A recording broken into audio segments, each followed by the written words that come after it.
All right, all right, all right, all right. Good morning, everybody. Good morning. Welcome to the Center for Spiritual Living. Glad that you are with us. I have a few announcements to share in the beginning. Readings today are from Ernest Holmes. Thought is a mold. Conviction is the molten substance poured into this mold. One cannot complete without the other, and many people make the mistake of using only one of these essential states of consciousness. God moves upon God, thus the starting point of creation. Every time one conceives of an idea, it is God expressing itself. We cannot escape from the creative power of our thought, and there is no use trying to do so. All we need to do is use the law from the right motive, and then we shall be made free. Fearless would be a good thing to do, wouldn't it? That'd be a good thing to be. We're kind of talking about that very thing. Let me begin with good news, and you may not know this about yourself, but you're not a puppet. Did you know that? Sometimes through the week, maybe you felt like maybe you were a puppet, but you're not a puppet, you're not a pawn, you're not a peon. You are a person. In fact, not just a person, you are a creative person. You are a creator. And as a creator, your domain is creativity.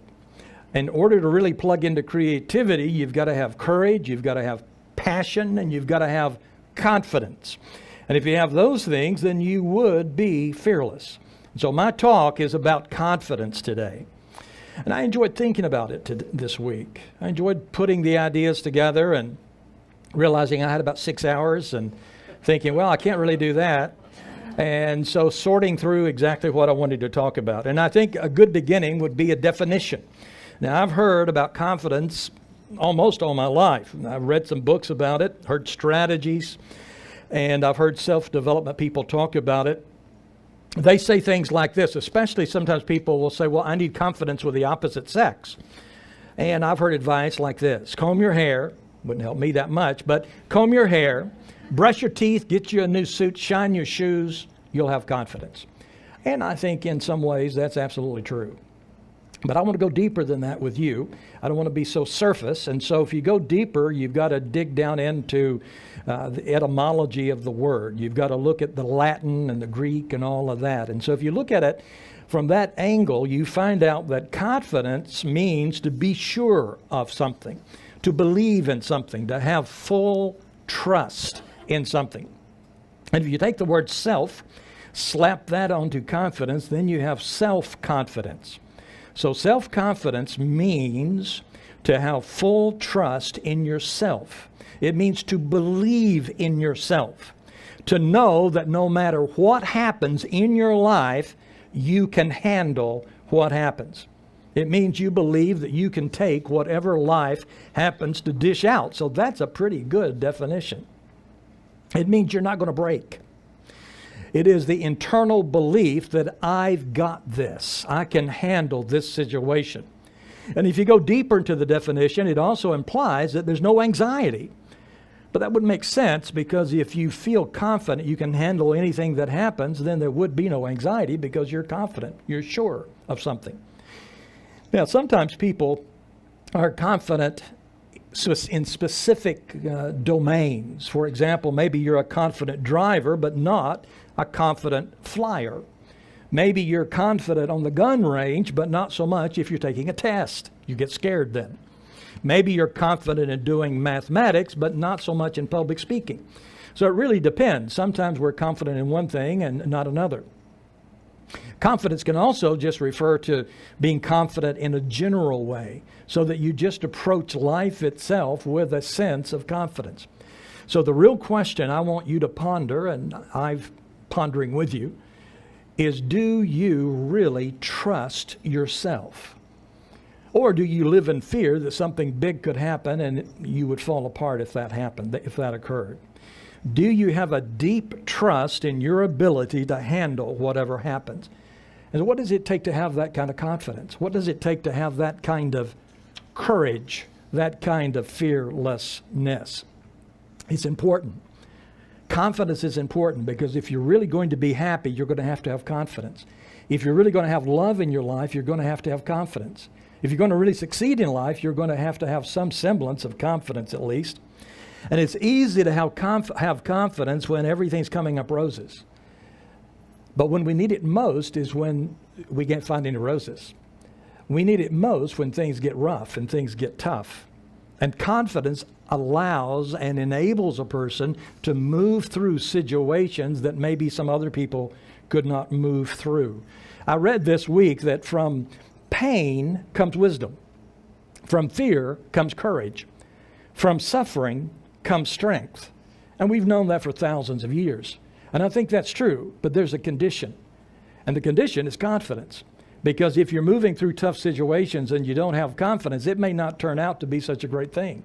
Fear may just remain fear, and struggle may just remain struggle. So it's confidence that really makes a difference.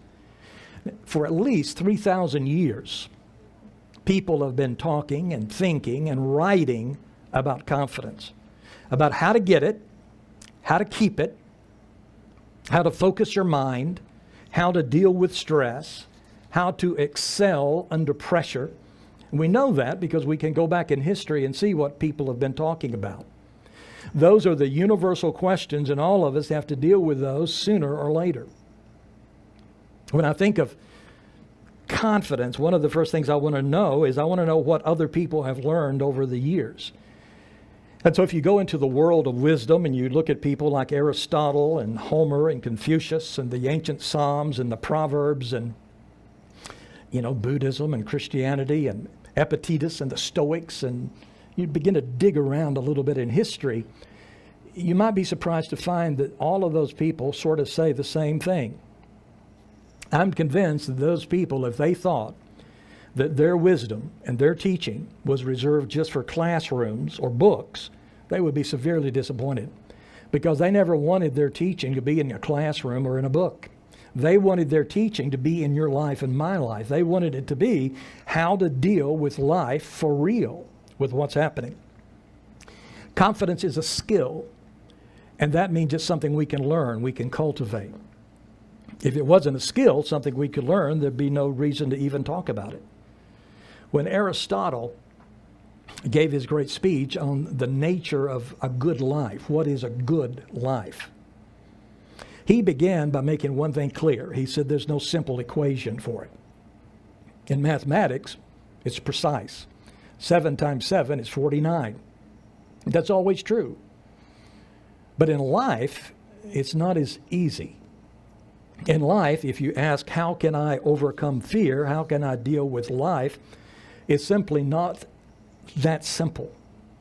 Because life sometimes gets messy. Life gets hard. There's no easy equation. I'm getting some water. There's no easy equation. It's not a simple formula that you can just put together and think, okay, I know the answer now. I've got it all worked out. It's more complex. Life is more complex. One reason is because it gets mixed up with so many other emotions sometimes.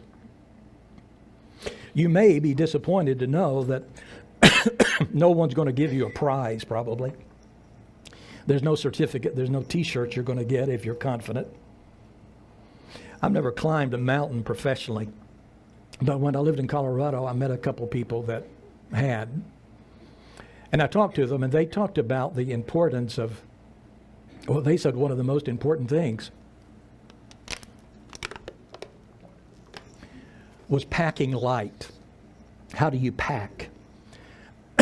They said the tools are important. Sleeping bag provides warmth. A lantern provides light. Gloves provide protection for your hands, and an axe could save your life. When you're at sea level, an axe is light as a feather. But if you're 12,000 feet up, an axe can feel like an anvil in your pocket. And so you want to pack lightly. And the same thing is true with confidence. You want to have a strategy. You want to have a tool, but it needs to be light. And so it's important to pack light. Epictetus, living 2,000 years ago, was a slave, and he became the wisest philosopher of his day. And he said the following: a carpenter does not come up to you and say, listen to my discourse on the art of carpentry. He makes a contract for a house and he builds the house. Do the same yourself. Eat like a man, drink like a man, get married, have children, take part in civic life. Learn how to put up with insults and how to deal with people.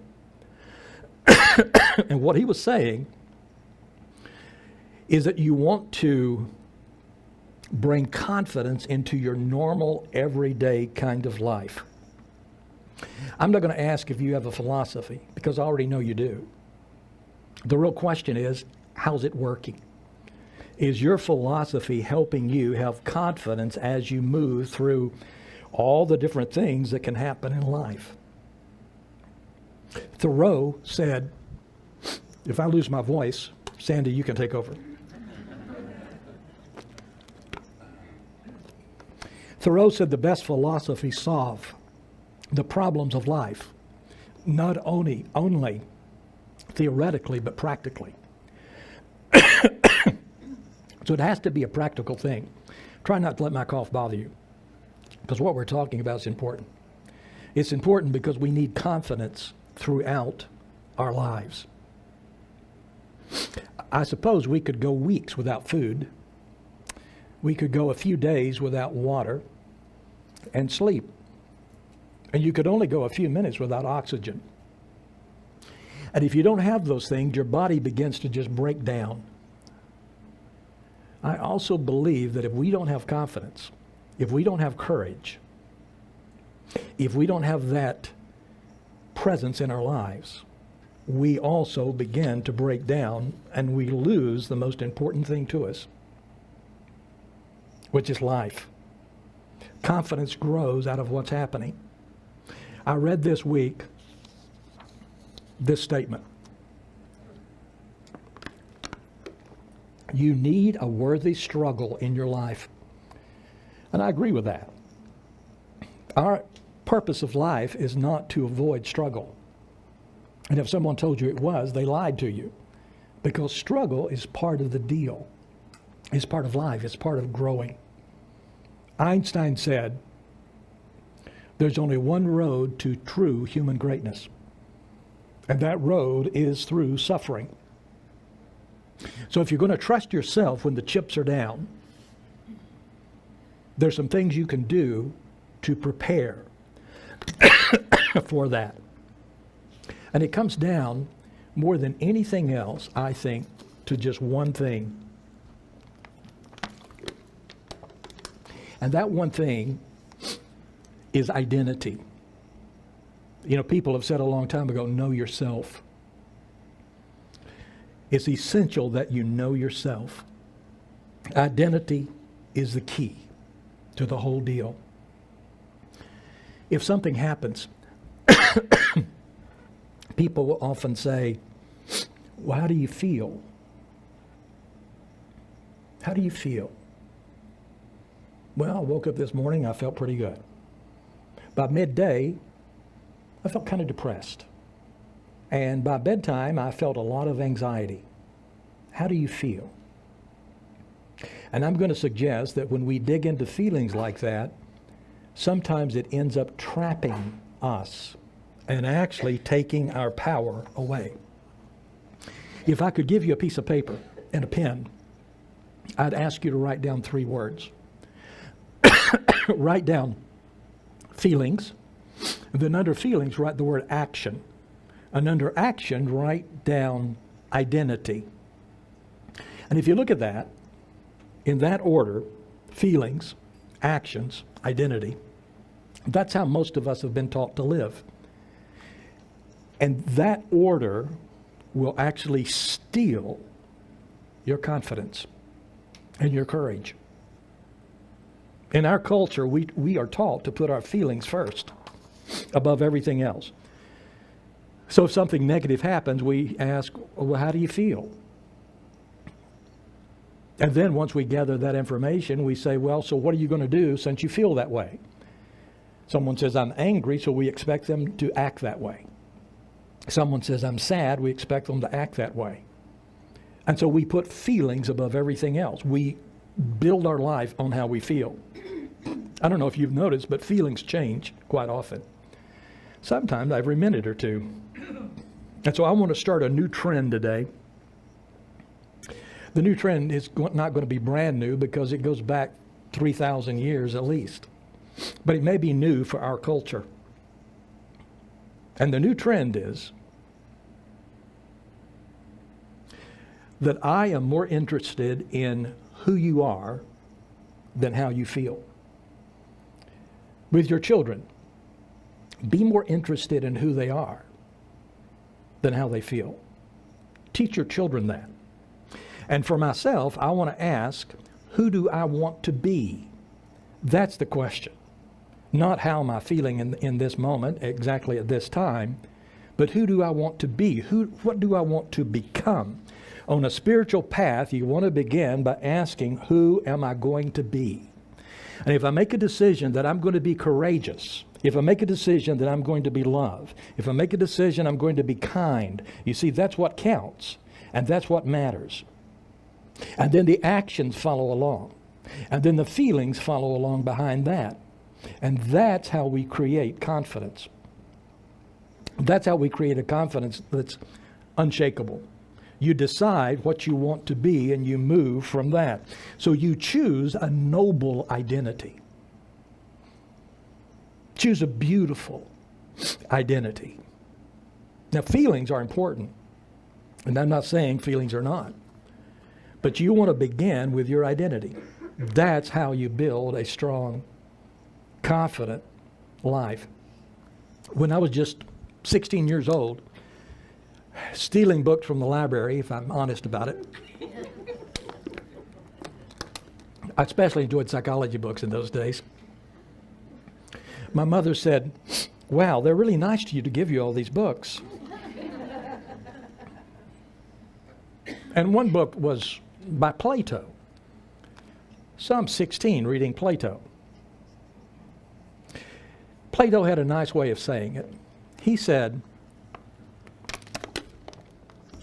there's a chariot, and there's a driver, and there's two horses.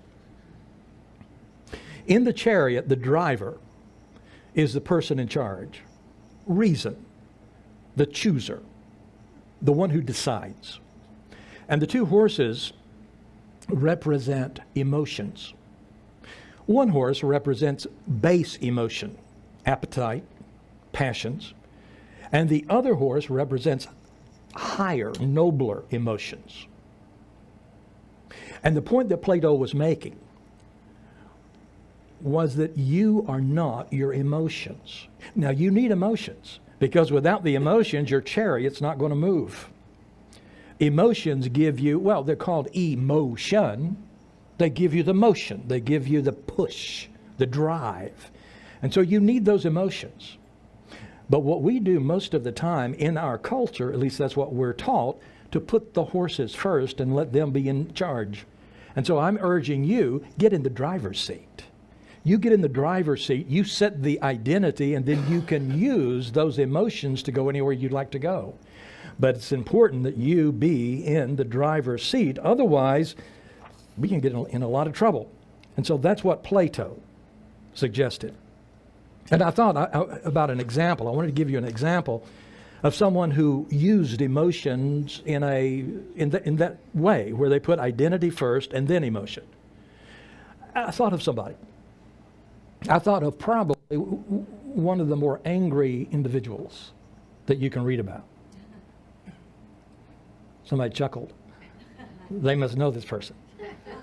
And the person I thought of, oddly enough, was Gandhi. Gandhi was one angry dude. Gandhi was angry, and you may be thinking, well, wasn't that the guy who spun his own clothing and who talked about peace and nonviolence? Yeah, he did do that. But if you read any good biography, you'll find out he was angry and had good reason to be angry. When he was young, he was literally thrown off the train because it was reserved for white people. And then he was in the midst of a massacre of hundreds of people, peaceful protesters, and they killed them. And he witnessed that. He was angry, and he had reason to be. Here's what he said about anger. He said, I have learned through bitter experience the one supreme lesson: to conserve my anger. And as heat conserved, it's transmitted into energy. Even so, our anger controlled can be transmitted into a power that can change the entire world. Now that is the truth. That is the truth. And so we want to be in the driver's seat. Identity comes first. That determines my feelings, and that determines what I do with them. Because when your feelings are in charge, the horses are in charge, and that's not a good thing to do. Horses have been in charge at times in my life, and it didn't work out well, I'll tell you. So if I should wake up one morning and I should think, man, am I depressed? At one time, maybe I would say, wow, I'm depressed. I feel bad about it. Let me dig into it. Let me think of all the reasons I have to be depressed. And, in a couple of hours, I've got a long list. All because I asked the question, what are the reasons I'm so depressed? But now if I should wake up in the morning, I'm a little bit depressed, I'm not going to ask that question because I know where that leads. Questions are really important. And so I would wake up now and I would think, who am I? And then I would ask, who do I want to be? Who do I want to be? What do I want to be? And then I would ask, how do I create this depression? I know I'm creating it. How am I doing that exactly? And I would take responsibility for it once I know who I really want to be. And you might think, well, that's very harsh. You're being very harsh with yourself. But what would be more harsh is not to ask that question. Because that question lifts me out of the fog of emotion and lifts me into action. And then as I begin to take action and I begin to move from my true identity, the one that I've chosen, life actually is pretty good. And by midday, everything's really good. It's a powerful idea. You put your identity first, and who chooses your identity? You do. You have the power to do that. And so I suggest you choose a noble identity. Just dream, who do you want to be 5 years from now?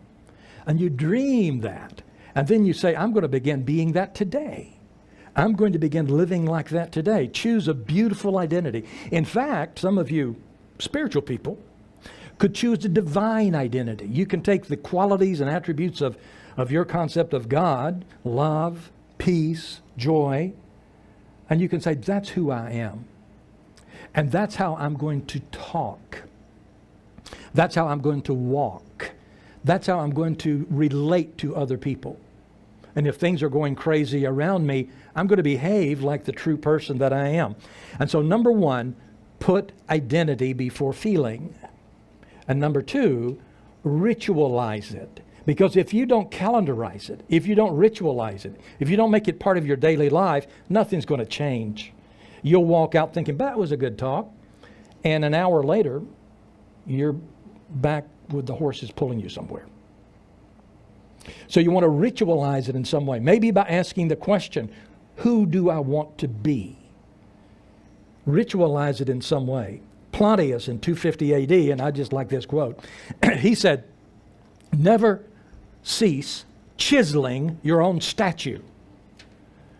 And I like that idea because you have enormous potential. And we have all kinds of beliefs. Belief about this, belief about that, but the strongest belief you've got is your identity. And you have control over that.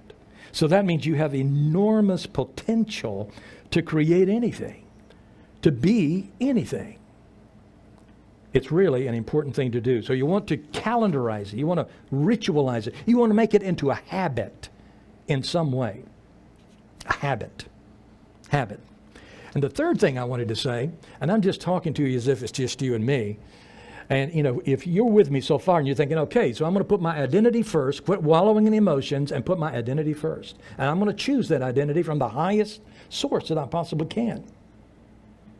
And then I'm going to begin to focus on that every day and ask questions like, who do I want to be? Who am I? Who could I be right now? Somebody said if you're presented a role, if life gives you a role to play, play it with everything you've got. And so that's what you do. You create that role and you play it with everything you've got.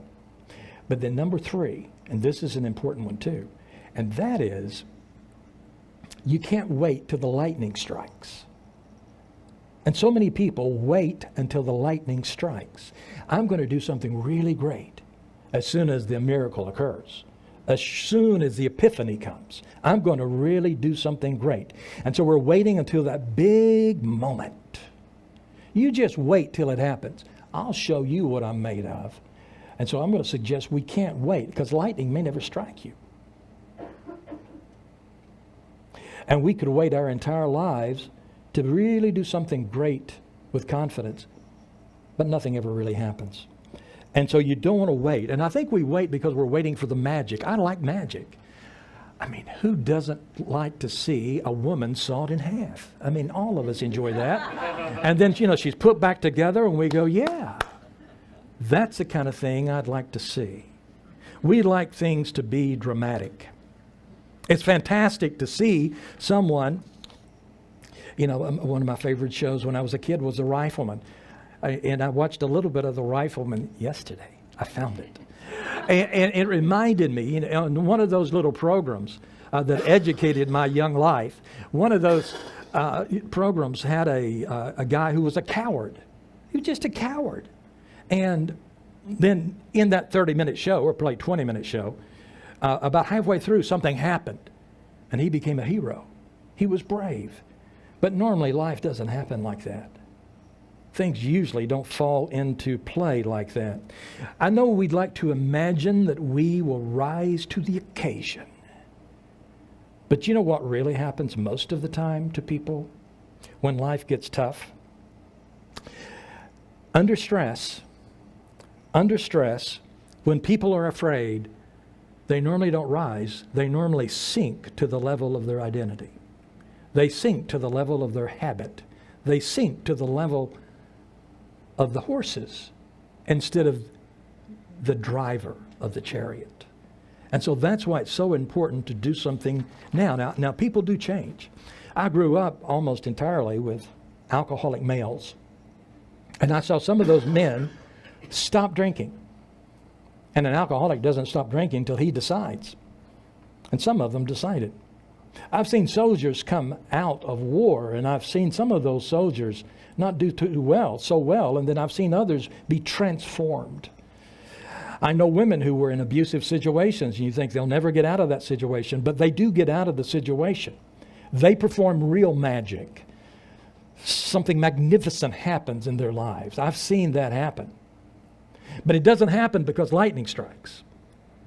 It happens because they work like hell. It happens because they change their focus. It happens because they ask the right questions. It happens because they begin to change their identity. And they no longer put up with what they were putting up with because now they know who they really are. It happens because of that. That means sometimes it's hard, you see. It's hard. His name was Jim Stockdale, right? Jim Stockdale. I had notes, and I don't have the notes with me now. But Jim Stockdale was flying a plane probably in 1965, and he had to parachute out over Vietnam in 1965, and he was there until, I think, 1973. This is just my memory, so I may be wrong. But about that, he was the highest-ranking officer ever there. He won a Medal of Honor. It was a huge deal once he escaped. But he was such a brave man. He was tortured, never gave up any information, helped the men, and it just was such a brave person. He was a student of Stoicism, of Epictetus that I mentioned earlier. He knew a lot about philosophy. He later taught philosophy. So he knew a lot about what we're talking about. And he was asked, after he was released, he was asked, some people didn't make it, Jim. What made the difference? Who made it and who didn't make it? Who didn't make it? He said, well, the men that didn't make it were the optimists. And everybody really peaked up, What? He said, yeah, the optimist would say, I'm going to get out of here in Christmas time. Christmas would pass. I'll get out Easter. Easter would pass. We'll get out on Thanksgiving. Thanksgiving would pass. Well, we'll get out next Christmas. But these men died. And he said they died of a broken heart. And so Jim said, you have to do two things. You have to decide who you are. And once you decide who you are, and you fully understand that, then you look at the situation, the brutal situation you're in, and you know that you're going to get through this somehow. But you don't set dates. You don't set a time. You just have the confidence to know that you're going to get through it. And that's what he said made all the difference in the world. And so you want to be confident knowing that no matter what happens, you're going to be able to make it through. You don't have to wait till something changes. And so that's good news, because that means you can start right now. Today, you can make the decision. Today, you can make a decision. I'm going to be this kind of man. I'm going to be this kind of woman. And I don't care what happens. This is what I'm going to be. And that changes everything. It will change how everything looks around you. It will change how you relate to your children, to your partner, to your spouse, to people you work with. It changes everything because you are now a new person. I have seen people over-exaggerate yesterday, and they get so deeply stuck in the past, they can't get out. And so the good news is yesterday ended last night. Your past doesn't equal your future. And then I've also seen people overestimate tomorrow. Tomorrow's everything. And so in this moment, they're thinking about tomorrow, thinking about tomorrow. It's like, a farmer who's waiting on the crop to come in and they've not even planted any seeds. And then I've seen some people underestimate today. Don't you underestimate today. The shaman said, this is your moment of power. Today is your moment of power. If change is going to occur in your life, it's going to happen today. It's going to happen now. It's going to happen in this moment. This is the moment.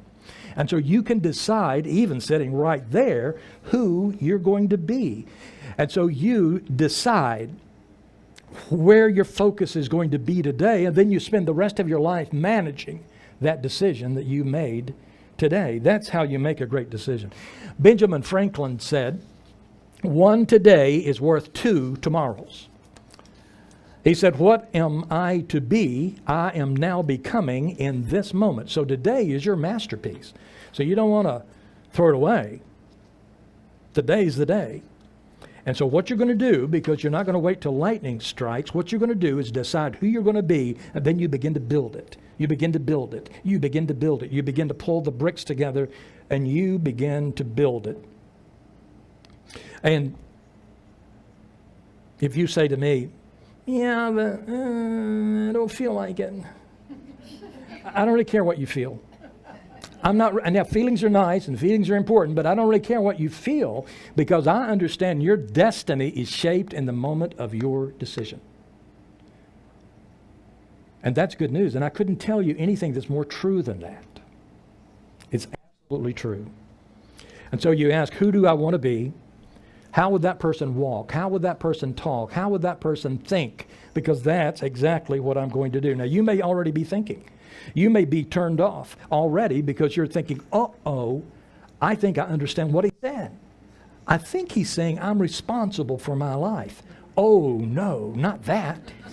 But the truth is, you are responsible for your life. You get to create it from the ground up. And you do it with the decisions you make. So it's, the first words out of the complainer's mouth is they. They didn't do it right. They didn't do this. They wouldn't talk this way. They. And they erases I. And if you erase I, you lose all your power, because the I is found in this incarnation. You came into this incarnational experience so you could say, I am responsible. I'm not a puppet. I'm not a pawn. I'm not a peon. I'm a creator. That's who I am. And I create in exactly this way. Some of you may not know this. Some of you do. But this is real wisdom. Some of you would want to write this down. You can sit in a chicken house for days and never become a chicken. That's right. And you can find a house labeled confidence and sit there for days and nothing's going to happen because it doesn't come into you that way. It comes in when you make a decision. In the Bible, there's a Greek word, diabolos. Diabolos. And it's translated in the New Testament as devil. If you look up the definition of it, it means obstacle thrower. So you picture someone running and someone throws an obstacle in your way and you fall down. That's what the word means. Now, I don't believe there's a devil walking around in a red suit and a tail and a pitchfork. I don't believe that. But I do believe life can be devilish. Life can be devilish because life will throw things at your feet. And it's funny, somewhat funny, because as I think about the obstacles that I have fallen over, most of those obstacles have been thrown in front of me by me. And so sometimes we do that to ourselves more than anybody else. And so you must become the master of yourself. You must stop throwing those things at your feet and begin to operate from your highest identity. It was windy a day or two last week. I like the wind. And I heard this quote about the same time it was blowing outside. And so I wrote it down and thought, I like that a lot. And it said this: the wind extinguishes a candle and it fuels a mighty fire. Now that is a great quote. And my friends, you have a choice. You can wake up and say, I'm just a tiny little candle. And you just watch the world blow it out. Or you can say, I'm a mighty fire. Bring it on. And so when the wind comes and blows, you become even stronger. See, that is exactly right. My daddy used to say, pressure, no coal, no pressure, no diamond. And you can take the pressure. You don't want to hide from the pressure because it creates diamonds. It makes you stronger, and you can welcome the wind as well. And I close with this little image in my head.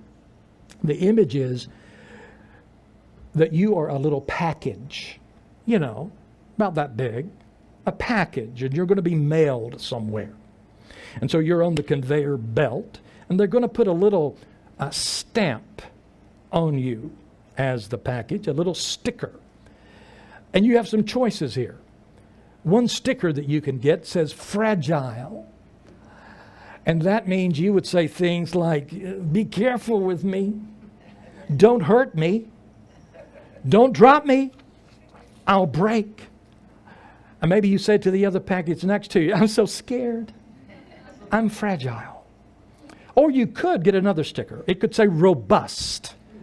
It says, I'm having a great time. I'm not really concerned because I don't break so easily. And if I fall on the ground, it's not really going to hurt me. Everything's fine. Or, and there's a book called this, Anti-Fragile. Book called that.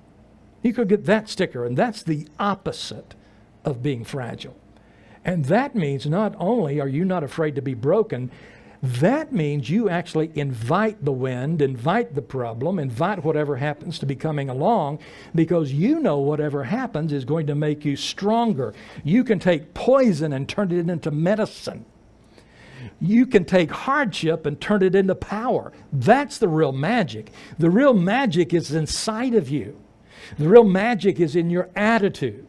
The real magic is, do you sink into the bucket of feeling, or do you sink into the bucket of who you really are, that you can choose it? That's how magic happens. And so you get to choose. You get to choose that. So think about last week for a moment.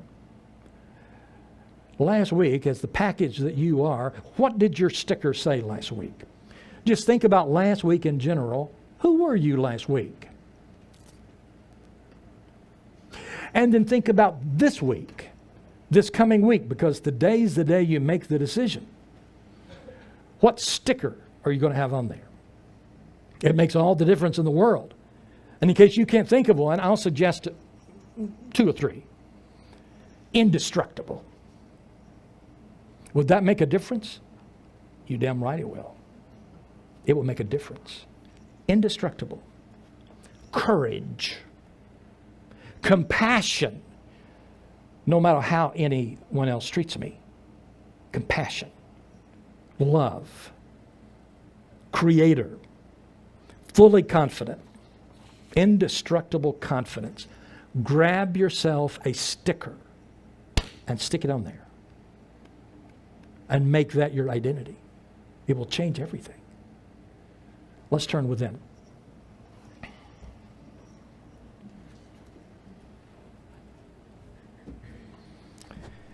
Well, I am happy to be here with a bunch of creators.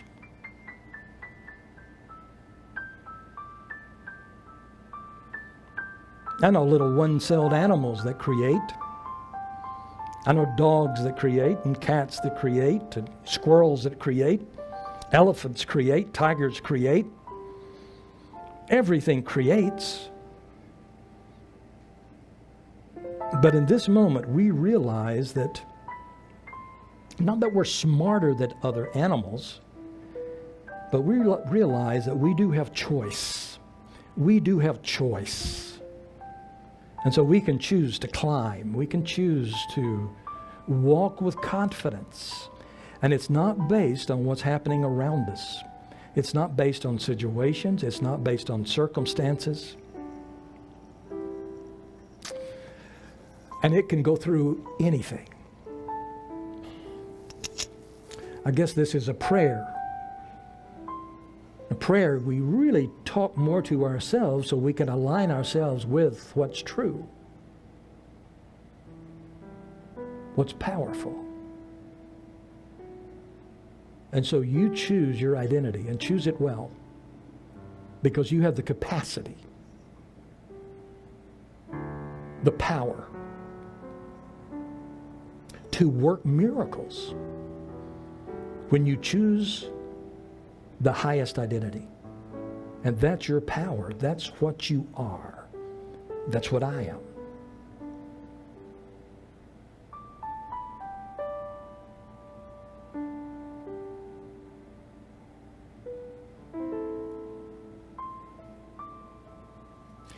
And that kind of power can lead us through anything. It can even lead us through death, because we are indestructible beings. And so we resolve this in our hearts. We set the intention that we can choose our life. We can choose our life. We can choose our life. We choose it, choose it, choose it. And we can choose the highest. And so we open our minds and hearts and we accept that we are creators. And we confirm our faith and our belief in that by saying together as a community, and so it is. Thank you very much.